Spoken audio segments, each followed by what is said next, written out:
Hai guys, ketemu lagi di channel YouTube gue. Kali ini gue bakal bahas tentang kiamat.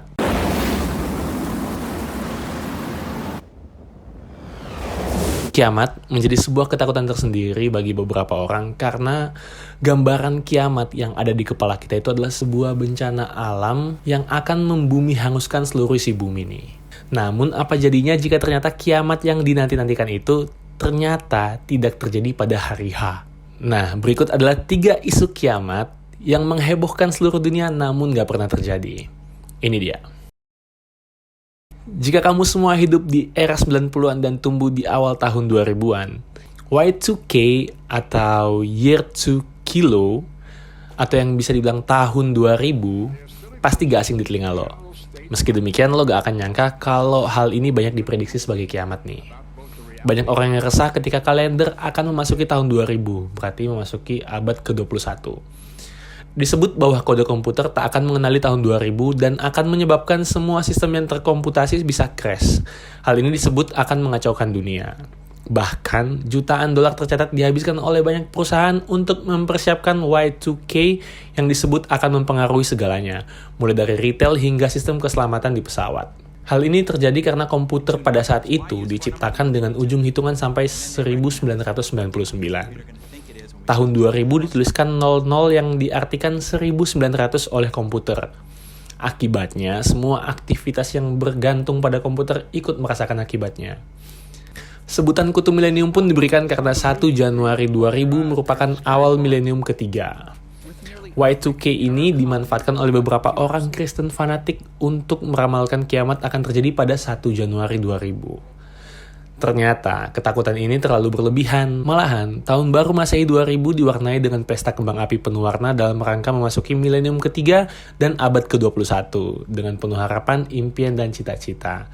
Jutaan orang percaya pada teori ini, tak terhitung jumlahnya orang yang menimbun persediaan makanan lalu bersembunyi dari hiruk pikuk dunia.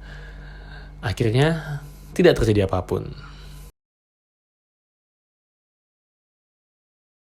Selanjutnya, sempat heboh di Indonesia. Dan gue juga secara pribadi ikut ngerasain panik yang terjadi pada saat itu. Inilah kiamat 2012.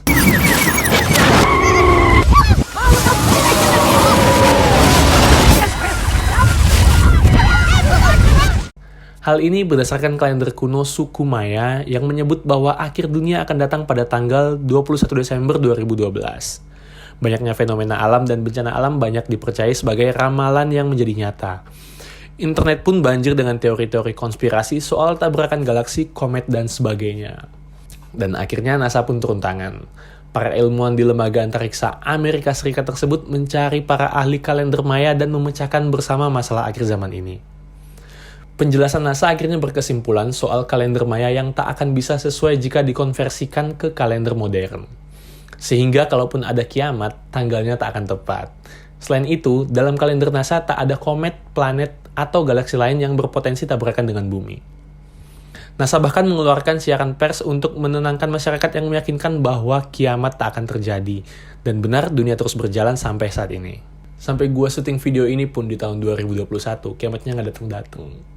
Kiamat ini pun dibuat semakin heboh dengan film yang berjudul 2012 pada saat itu.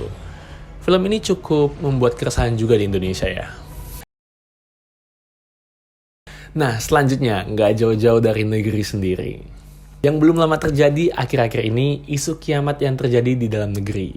Kiamat Ponorogo namanya. Diberitakan sebelumnya, warga desa Watu Bonang, kecamatan Badegan mulai pindah ke Malang setelah ada satu warga yang menyebarkan isu kiamat dari rumah ke rumah.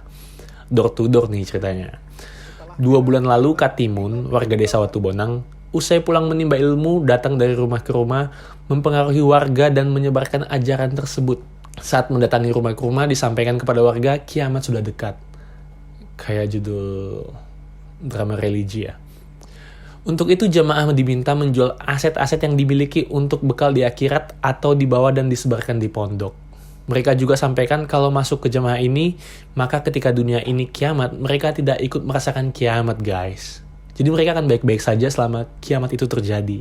Dan kemudian 52 warga desa Watu Bonang yang merupakan jamaah Tarekat Akmaliyah As-Solihiyah melakukan hijrah dalam 2 bulan terakhir ke Malang karena ada isu kiamat. Mereka rela menjual Dan faktanya nih, mereka rela menjual seluruh aset mereka dengan harga murah yakni 10 hingga 30 juta hanya untuk kebutuhan hijrah ke Malang. Wah, ini jadi sebuah peluang besar bagi para investor perumahan nih kayaknya. Ada kiamat. Bahkan mereka rela menjual seluruh aset berupa rumah dan tanah dengan harga murah, yakni antara 10 hingga 30 juta rupiah. So guys, itu tadi 3 isu kiamat yang pernah lalu lalang dan bikin heboh seluruh dunia. Menurut kalian mana nih yang paling menghebohkan? Oke, sebelum gue tutup video ini, buat teman-teman sekalian jangan lupa like, comment, dan share video ini. Jangan lupa buat subscribe juga. Dan kalau lo pengen request cerita selanjutnya, jangan sungkan-sungkan buat nulis di kolom komentar. See you guys, stay healthy, dan hindari kerumunan. Peace. Yo, kelar dong. Ya kali enggak.